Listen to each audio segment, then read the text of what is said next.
All right, guys.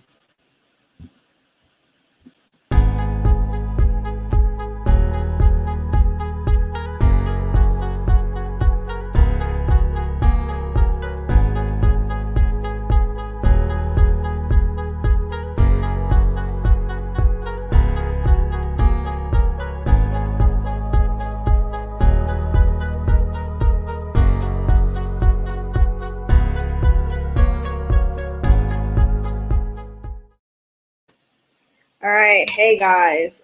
So for this episode, well, first, welcome back. Happy New Year. I hope everyone is having a great start to their new year. This episode is a little different. We typically have people who were previously in foster care on this show, but today we have someone that's actually going to give a little bit more information. Notice that some people aren't aware of all opportunities and aren't aware of all of the resources that foster care can offer. So definitely brought one of my favorite people over to talk about that. So here is Michael Zink, the founder of At the Table NYC, and one of the most important people during my journey at Spelman and throughout my journey in care. Hey, Tiana. Hey, Mike. How's it going? Good. Great to be here with you. Man, it's great to have you. Like I said, just wanted to have you to come and talk about all the resources that people often miss out on, especially if they age out at 18 or maybe get returned to parent at 17. Just want to talk about everything. But first, can you give us a little bit of background on you? Yeah, of course. So happy to be here. So I've been working at the intersection of education and foster care for the last, I guess, about 7 years now. For most of my career in this world and before everything, I was actually a private test prep tutor working with rich kids. And then for some reason found that to be kind of unfulfilling, and made this transition into working with students in foster care. For several years, I ran the Educational Services Department at the New York Foundling, which is one of New York City's oldest and largest foster care agencies. There, I launched a tutoring program called Road to Success and several other programs that came with that, working with students in foster care from pre-K through college.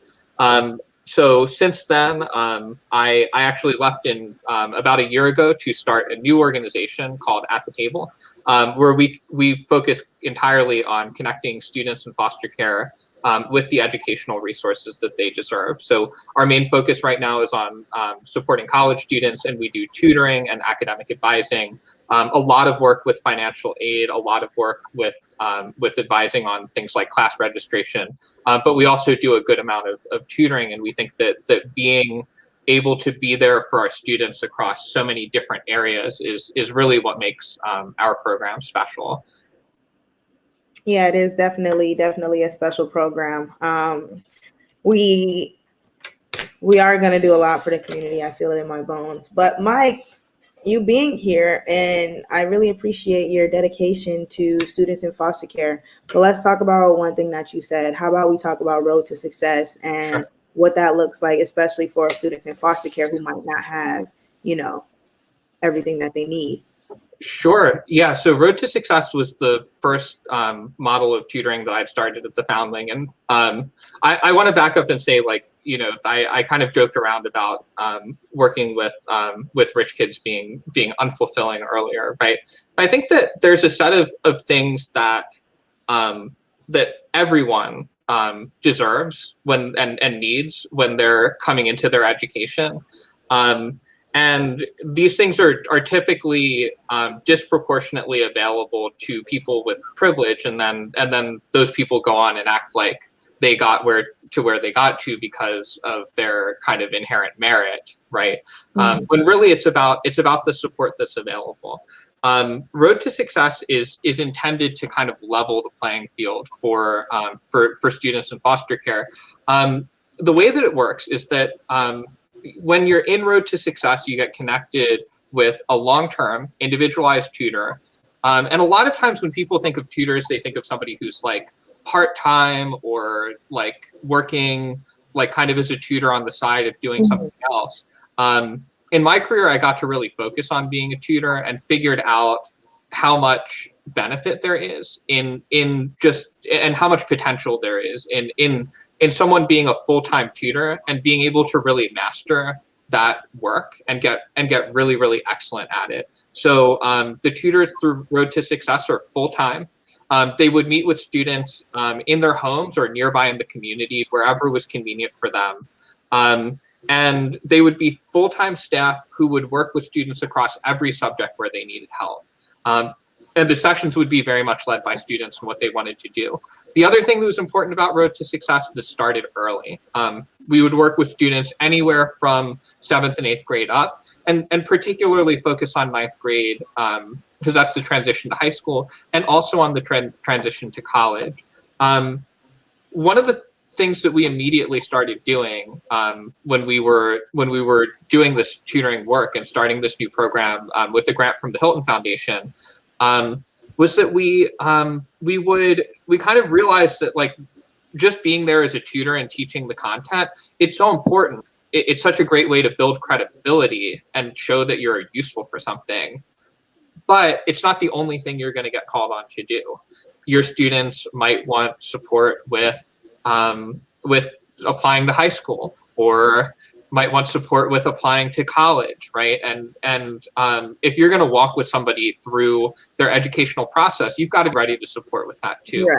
So we ended up building the program as we went and including a lot of other aspects. At the Foundling, we had a wonderful team of educational specialists who were also there for students, but for students who left foster care in particular, and this was always happening. We said at the beginning, we're going to keep working with students after they leave foster care because that's so important, right? And they weren't connected to the educational specialists anymore. And so the tutors had to step up and be ready to do that work. And that continues to be really important to have, if anybody's watching this who's designing programs or envisioning programs that work with students in foster care, it's important to know, like, it's not enough to just work with students in foster care. That's not a coherent mission if you're working to support their educational success, because people leave foster care. And what happens after is so crucial.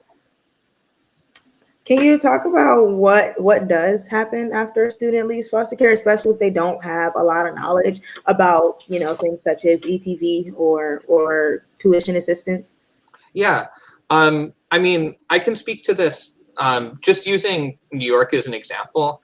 New York is a state where there are a lot of supports available for students who are in foster care right now. So you can get your college dorm paid for, you can be part of this program, this College Success Initiative, where you get tutoring, you get coaching and a lot of financial aid support. But I consistently found myself in the position working at the Foundling of explaining to people that because they left foster care, I was still working with them, our team was still working with them because they were in Road to Success, but then they wouldn't be eligible for the dormitory program, or they wouldn't be eligible for foster care pass-through funds for their housing, which is a New York state-based program, because they had left foster care. And sometimes the adoption teams or whoever was talking to them about this process would kind of tell them that everything was going to stay the same for them.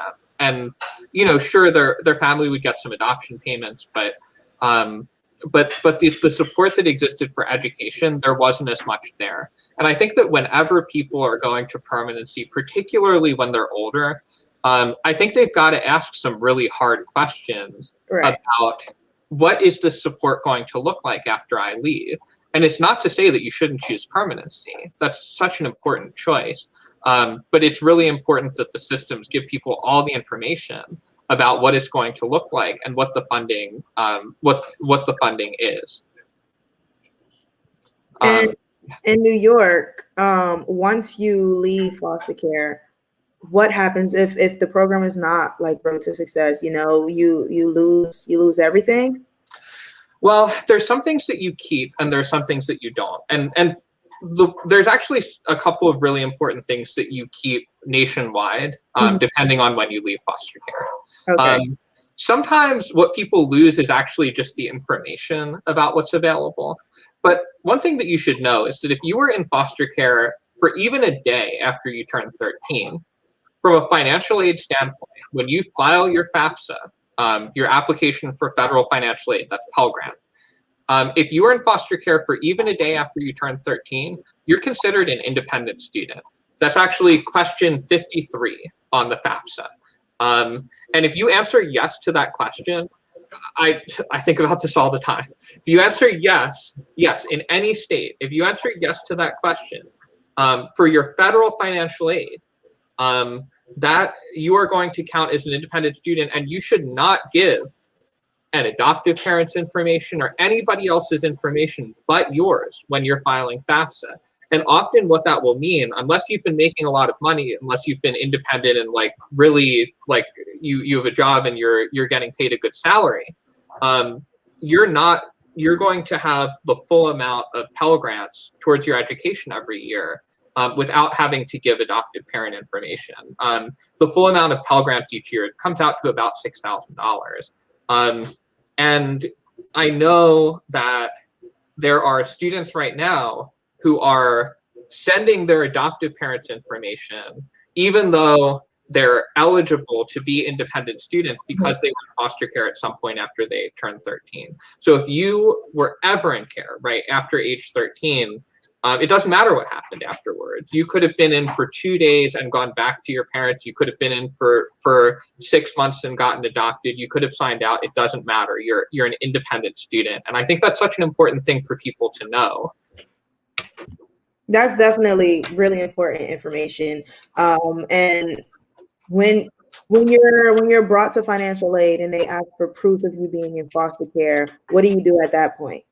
Yeah, so that's such a good question. And I think the first thing that people need to know and expect is that what their financial aid office is going to tell them, what the person sitting at the desk is going to tell them, is not necessarily what's true about financial aid for students in foster care. Sometimes people will know, sometimes they won't.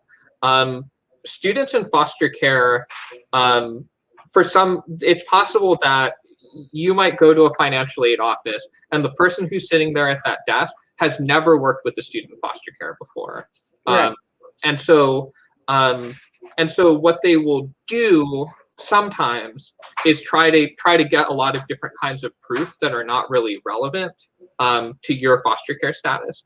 The thing that you should really be sending if you're a student in foster care and you're looking to prove that you are in foster care, is first you file your FAFSA, right? Then it gets sent to the school. And then sometimes the school will have to verify your independent student status. And typically what they'll use to do this is what's called like an independent student worksheet. So they'll have you fill out a worksheet where you explain that you are in foster care, and it'll ask you a little bit about your own income, because they'll always ask you about your own income. You might need to get your tax returns or a non-filer letter if you didn't file taxes. And finally, you might need to produce, for instance, a letter from your foster care agency or from like the local child welfare agency in your city or state. What you will not need to provide is, for instance, the court order placing you in care. A lot of times sometimes people will try to ask for information like that. I've seen people ask for court orders. I've seen people ask for the student to write some kind of personal letter explaining all of their circumstances, or fill out a worksheet explaining how they're able to support themselves despite having no income and being independent. The answer, of course, being, look, I was in foster care, right? Like that's the answer. But if people aren't ready for that answer, they're going to ask for all kinds of weird stuff. And I think the craziest thing I've seen is we've actually had a student like get asked automatically for their parents' death certificates, which is wild. Your parents might not even be dead. Right. Probably not. In fact, that definitely, like, for this student, their parents were still alive. And so you can't produce a death certificate for someone who's still alive. That's crazy. And so I think that what happens in those situations is that if you get asked for things that are inappropriate, it's important to say, like, look, this is the documentation that's usually accepted for this kind of thing. There's a financial aid manual that every single financial aid officer at every college gets. And as you move up the chain from the person working at the front desk to like their manager or the financial aid, like the person in charge of financial aid, the financial aid director at the college, people start to know more because they have more experience.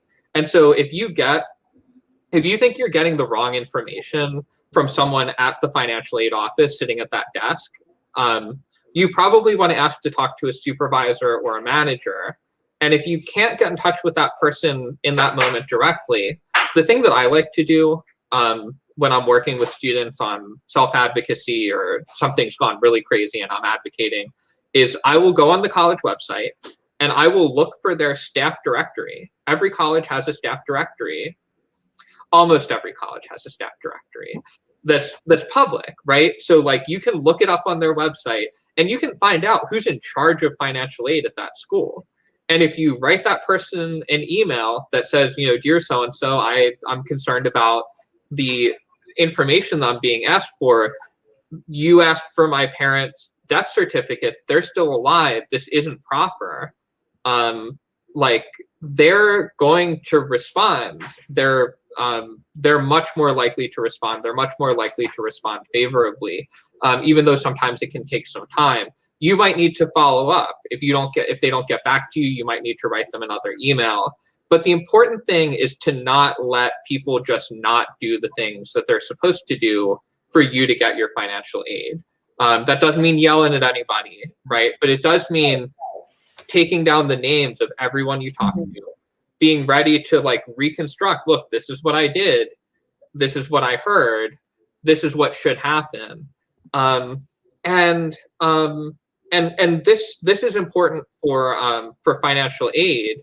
It's also important for things like ETV, which is another national program that people should know about. Do you think, Tiana, it would make sense to talk a little bit about ETV here? I definitely think it would make a lot of sense to talk about ETV. And also want to know, Michael is not lying when he says send that email. Michael has sent a bunch of emails to someone on my behalf. We may get it together, and I'm really thankful for that. But let's dive into ETV. Yeah, absolutely. So ETV is an important. It's basically a voucher program. So it's an extra financial aid program specifically for people who have experienced foster care. The eligibility criteria can be a little bit different depending on what state you're in, because sometimes there's overlap with another group of funds called Chafee funds. Okay. But the big picture for ETV is this.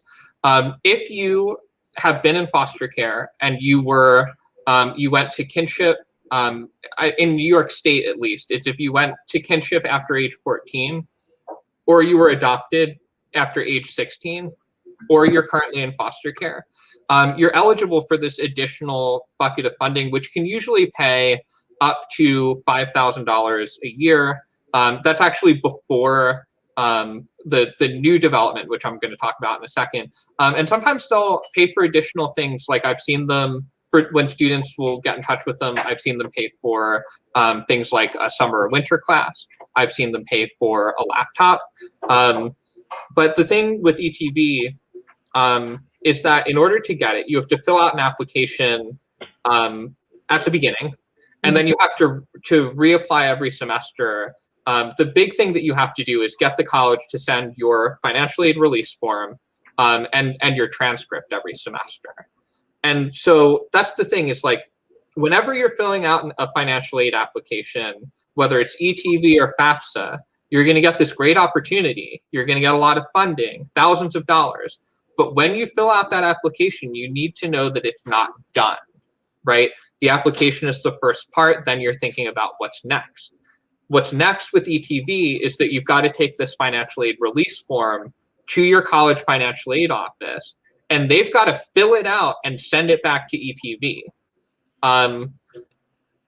Tiana, do you think that this form always gets filled out and sent back to ETV based on your experience? I can tell you how many times I had to reprint it and bring it back to financial aid. Right. I actually have a little bit of a hack for this, which I learned from talking to the ETV folks, which is that if you are trying this and you the college keeps not sending that form for you, what you can do is you can have the person fill it out for you on the spot. That's like if you're in person, they can do it in front of you. If you're on, I don't know, a video chat office hour, like they can, fill it out, send it to you. And that's the trick, is they can send it back to you, or they can give it to you, and you can send it to ETV. You can email it or fax it to them. That's if you're really stuck. The college should be sending for you. Yeah, I had to do that. I had to go into the office. We had to fill it out together, and then we had to fax it over together every single time because they would never remember. Yeah, right. And so sometimes you got to watch them fax it, right? And that's, you want to be able to trust people to do their stuff. But I'm here to tell you, like, don't always trust that people are going to do their stuff. Trust but verify, right? Yes.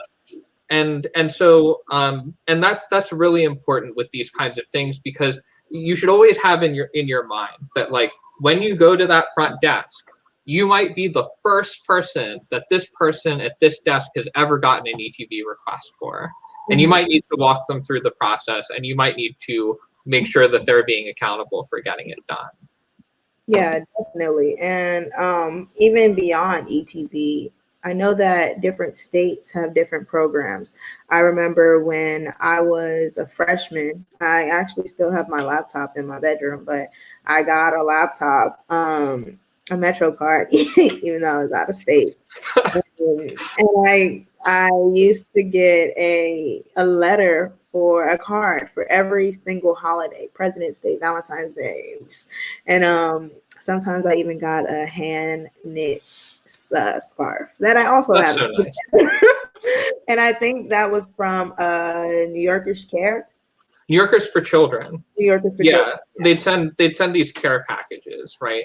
And that's so, like, I think that's so important too, because, like, there's all of these programs out there, and it depends on where you're from and what's available there. But I think that it's definitely important to find somebody that you can ask, like, what the programs are for students in foster care in college.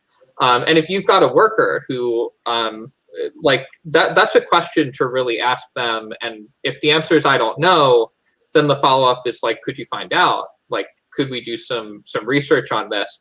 And if you really can't find that information, like, you can always, like, Google your state, your city, plus programs for students in foster care, or programs for college students in foster care.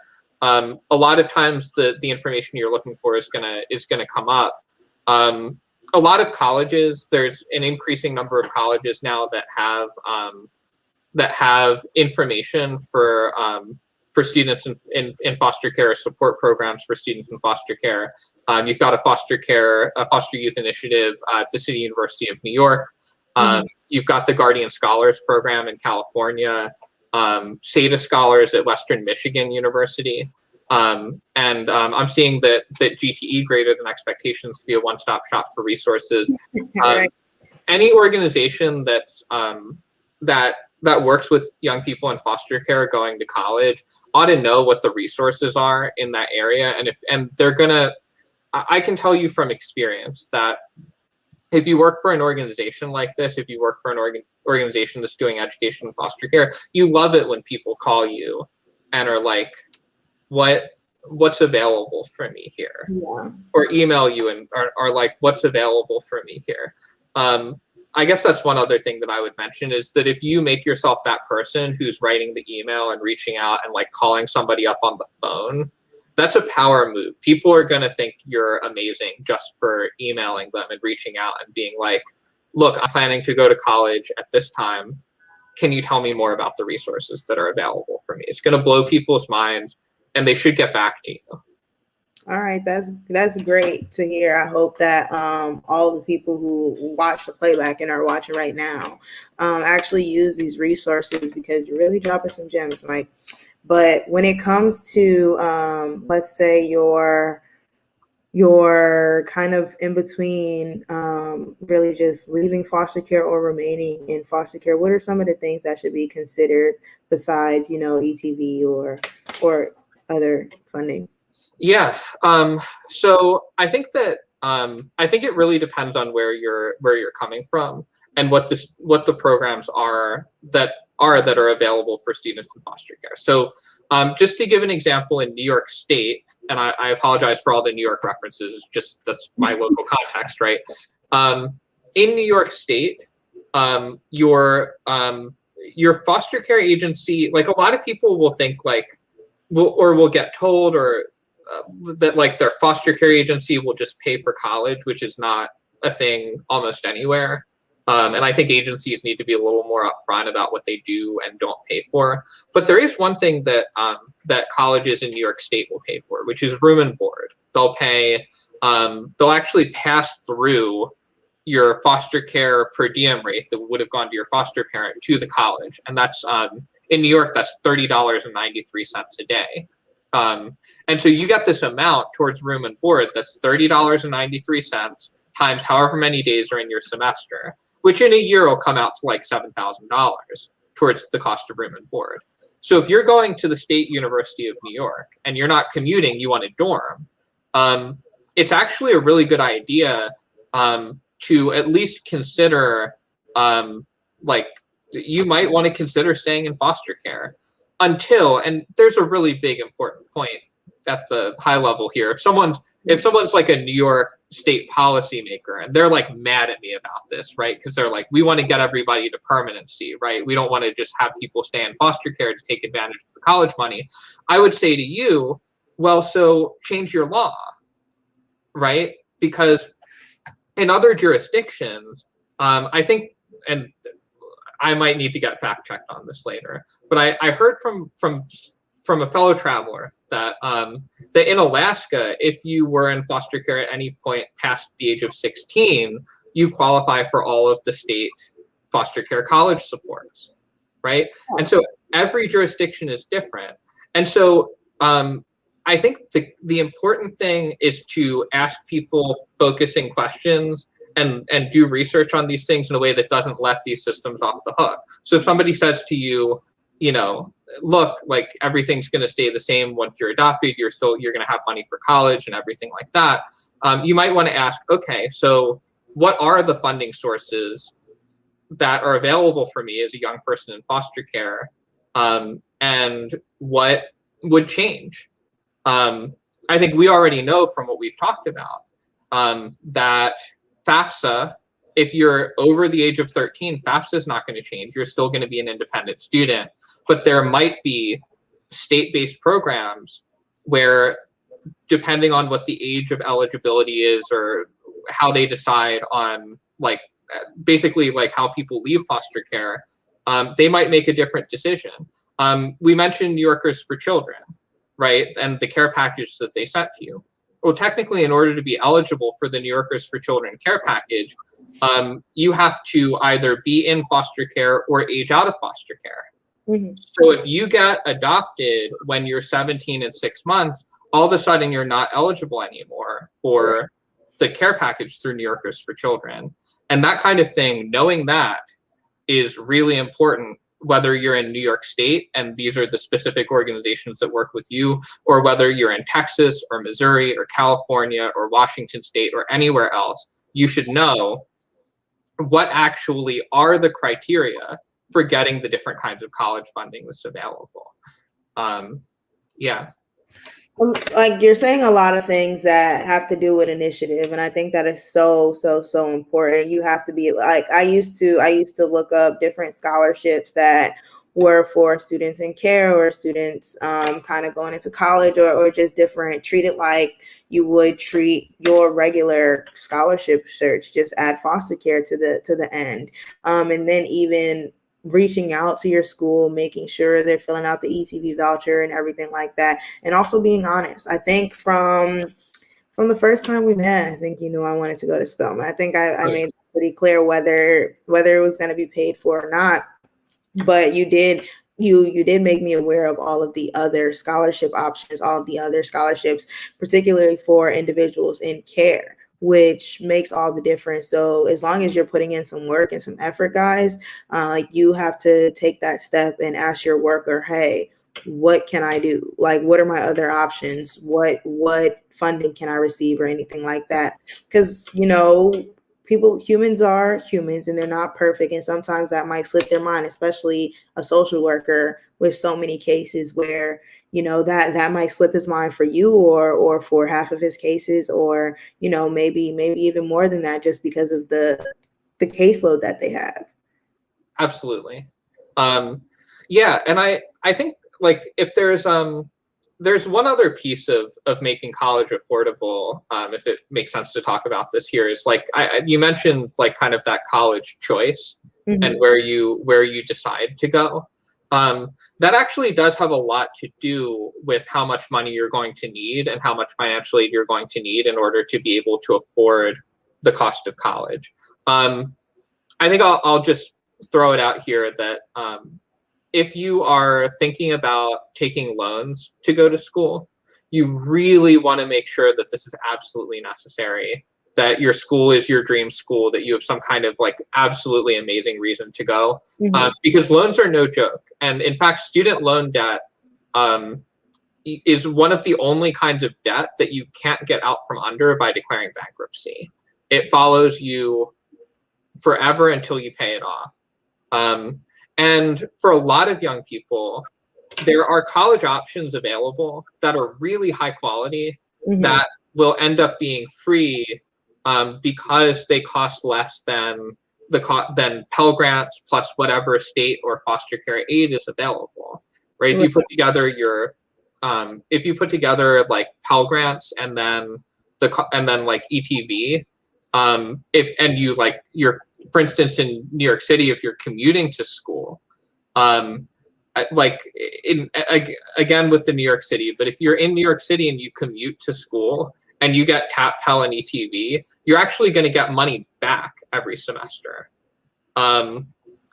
So I see this question here. If you were in foster care and you didn't go to college at the age of 17 or 18, can you apply for college at age 21, and would you still have support available? That's a really important question. And the answer is yeah. It depends on the kind of support that you're thinking about. Like if it's for current students in foster care, you might not have access to the same kind of funding, though in some jurisdictions you can actually extend your stay in foster care in order to do college. But assuming that that's not the case, you are still going to you're going to be an independent student when you're filing FAFSA. So you should get the full amount of Pell Grants, assuming that you don't have a bunch of income.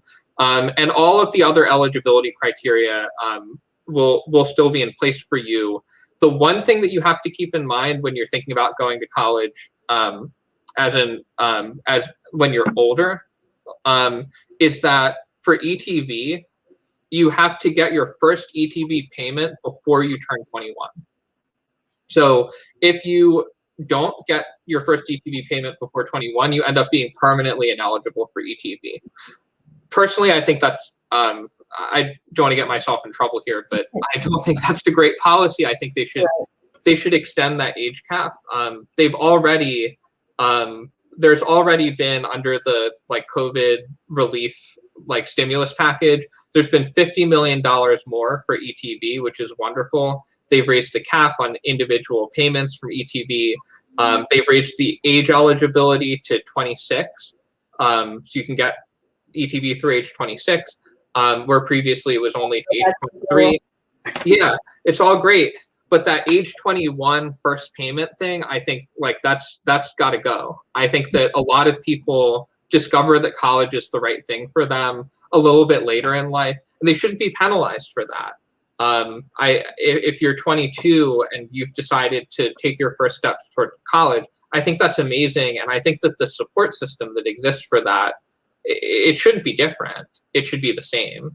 But for Pell, if you're 21, and you can still get that funding, and most importantly, you can still get into college when you're 21. You're just like you found the right. It's just the right time for you, right? That's when it's the right time to go to college. Is when you're ready. You only get so many shots at college. You don't, and so when you like, even with things like Pell Grants, there are limits. You have to keep your GPA up. You can only get a certain number of payments from Pell Grants. And so if you rush yourself in, and then you don't do so great, and then you stop and then you go back, and there's that back and forth, that can cost you in terms of time. It's not going to end your college career, but it can cost you. And so it's important, if your right time is when you're 21, that's the time to go. If you're having some doubts, think about it. And if you're like, I don't really want to go to school, but I'm not sure what to do, and you go to class and you hate it, like, and you feel like you're not going to do it, like, don't force yourself in if it's not a fit for you. You will. Everybody finds the right time for them. Yeah, and when you're there, I think it's important to reach out and get your supports, and make sure that your funding's in place and that there are people that you can connect to for support when things go a little bit sideways. But just to return to that choice of college, I think that for like, when you're thinking about what college to go to, my biggest advice to people is to try not to pay out-of-state tuition if you can avoid it. Yeah. So if you're in California, if you're in Texas, right, these are big school systems that have a lot of amazing public schools. I know people want to get out of state because, like, sometimes they just want to be away. But like, if you go to an out-of-state public school, all of a sudden you're paying like $20,000 a year more than for the same public education.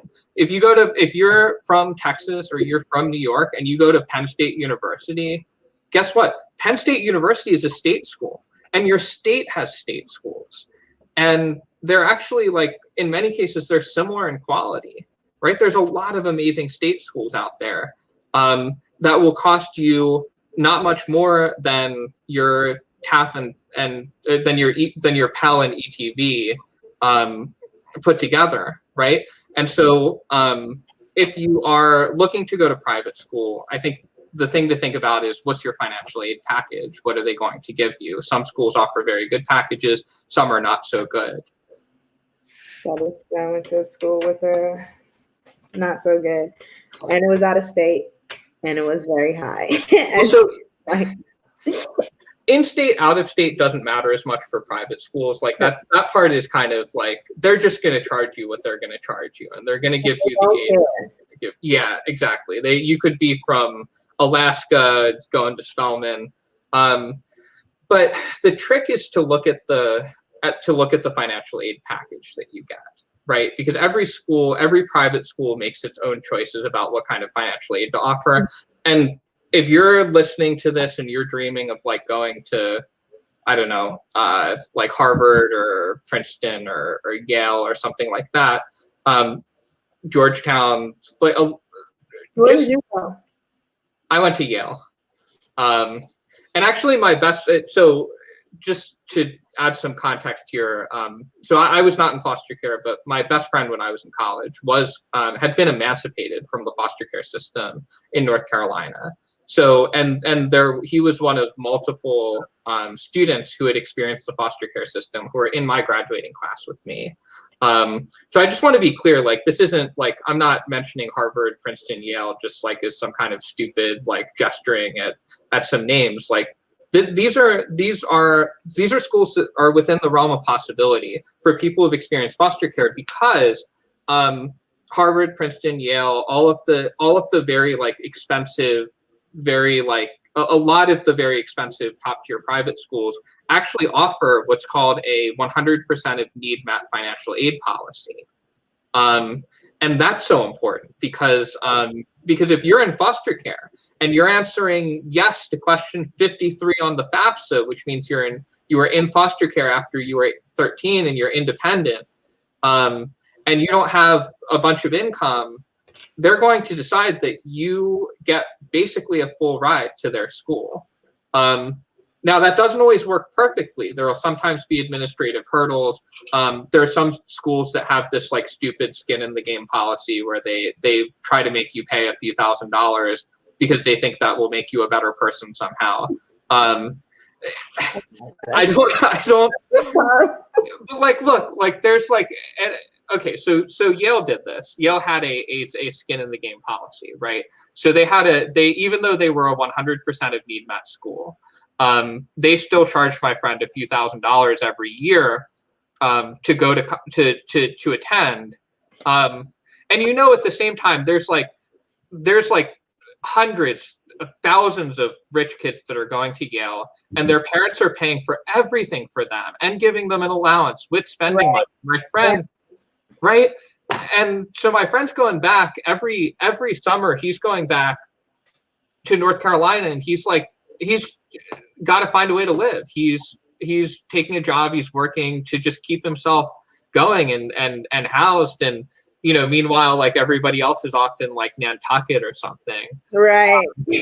Right. And so like for free. Right. And Yale at the time thought that like that would, that he's got to show that he's like really working hard to be there. But like everybody else, they can just do whatever. Right. So anyway, he would come back every semester and they would say to him, you need to pay us. And he would say, okay, let me have my transcript so I can get ETV. And they would say, no, we won't give you your transcript until you give us the ETV money. And ETV would say, we're not going to give you the money until we get your transcript. Right. And literally he spent multiple semesters out of school just waiting to earn enough money so that he could have enough money in the bank to go back to Yale, which supposedly had a 100% of need met financial aid policy. That doesn't mean don't go to Yale, but if anyone from Yale is listening to this, I hope you've fixed your financial aid stuff in the last 10 years. But I will say, like, that's not true everywhere. Look at your financial aid package, make a plan, and sometimes, and if you need that extra help or you need that extra advocacy, think about who in your support system, who around you can help you make this case to the school, so that when you get there and they're asking for the couple $1,000s, you're not stuck. Right. And I think that was one of the challenges that my friend had, was he had been emancipated. He was emancipated when he was 16 years old. And so he was doing everything by himself. If he was connected to a foster care agency that cared about education, I think they probably would have done some advocacy for him. I have made it my life's mission to be that person who's there in those kinds of situations, so that that kind of stuff doesn't happen. And if you're watching this and you're going to a school with a 100% of need met financial aid policy, and they're trying, and you're in this weird catch-22 with ETV, like, go to our website, send me an email. You can find our contact information on the website. And I promise you, I'll call we'll talk and I'll call your school and yell at them, because this should never happen. He's not lying. He's not lying. I super will. But a lot of schools don't do this. There are other schools that do this better. And I think lately schools have been realizing that the 100% of need, that for students that have that 100% of need met thing, like, asking them to put in a few $1,000s is just like stupid and wasteful, and not actually, like, doesn't create the kind of moral education that they're looking for, especially when so many students just get to have their parents pay for everything. Yeah. We got a question in the audience, but before we grab that one, I do want to ask, you did mention the CARES Act a few minutes ago, and I want to ask about what else does the CARES Act have that will benefit youth in foster care? Yeah, so there's a few things that are important about this. I'm not on the housing support side of it. I'm not as much of an expert on that, but I can tell you that the CARES Act basically said created provisions for people to come back into foster care who need financial support during COVID, especially if you signed out or aged out of care. It created provisions for people to remain in care, and prohibited foster care agencies from discharging people with basically to homelessness or without some kind of plan. So if you're in college, those things can be really important for you in terms of support. On top of that, there's the expansion of ETV, the increase in the age, in the eligibility based on your age, the increase in the amount of funding available, the increase in Chafee grants for students who are moving towards independent living. So that should be some additional funding for those students who are staying in foster care and moving towards independent living, depending on where you live. And I think there's in the CARES Act, which was the original stimulus package, there have been some direct payments that have been made to colleges that they've been able to come back out and give to students directly. If you're in college right now, it's a good thing to ask if you are eligible for funding under the CARES Act. Yeah, so that's kind of my synopsis of the program. Oh, so this is a really good question. Yeah. Do you know of any programs that can help an aged out foster care alum that has college debt and can't return until it's paid? So this was the kind of the bane of my existence when I was in school. And so the first thing I want to talk about is how to avoid ending up with debt to a college that makes it so you can't return. First off, you really want to make sure that your funding is that you've got all your funding secured, you've turned in all the paperwork, and that you have more funding coming in than the cost of whatever school you're going to. You can't just have a gap and then expect it to be taken care of. That gap will not go away. It'll turn into debt. And a lot of schools, once that debt is there for long enough, that debt will go into collections. They'll try to email you about it. They'll try to call you about it. I know sometimes it can get really overwhelming when people contact you about these kinds of things. You can't let it go, because having debt that goes into collections is a really serious thing. It can impact your ability to get loans in the future. It can mess up your credit, and it can make it so that you can't go back to school. Another important way to avoid incurring debt for school is this: never, ever withdraw from all of your classes. If you can avoid it, never withdraw from all of your classes for non-medical reasons before 60% of the semester has passed, if you are relying on financial aid. The reason that I say that is that that under federal law, students who withdraw from classes before the 60% mark of the semester actually have to return a portion of their Pell Grants to the federal government. And the way that works, often those Pell Grants have already been paid to the student. And so that money will actually get charged back to the school by the government, and the school will charge the student. And when the school charges the student, all of a sudden, they might not even know it. You might not even know it, but you end up with debt.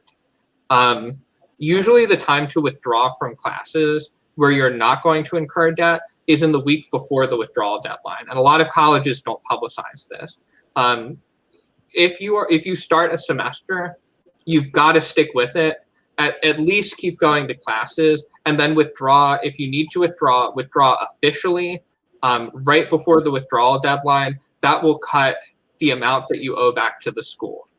If you do have debt, it is there are some programs and there are some places that will help with college debt, but it's all very local. So in New York, New Yorkers for Children also has an emergency fund that can be used to help pay down debt.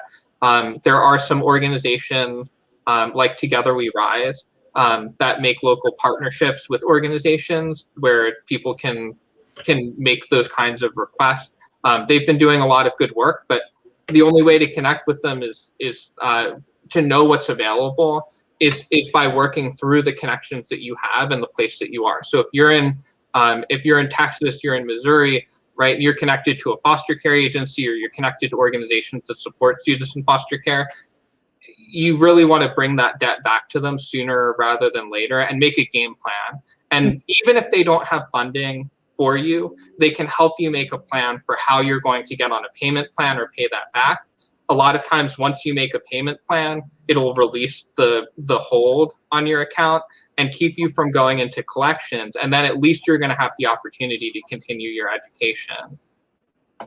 That was really, really, really good information. I know that is necessary. I do want to give the audience some more time to see if there are additional questions, because I know that this is very, very, very informative. But in the meantime, I do want to thank you. Like, you've been dropping a lot of facts, dropping gems, and just making sure that people can be very well versed when they go to the financial aid department at their schools.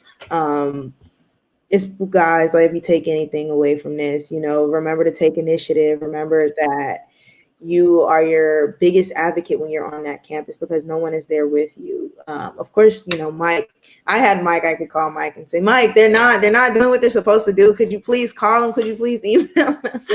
But no, just make sure you're utilizing all of your resources, and you're making sure that your voice is being heard, even if you have to take some matters into your own hands and go above your social worker's head to get the resources that you need. Just make sure you're doing that.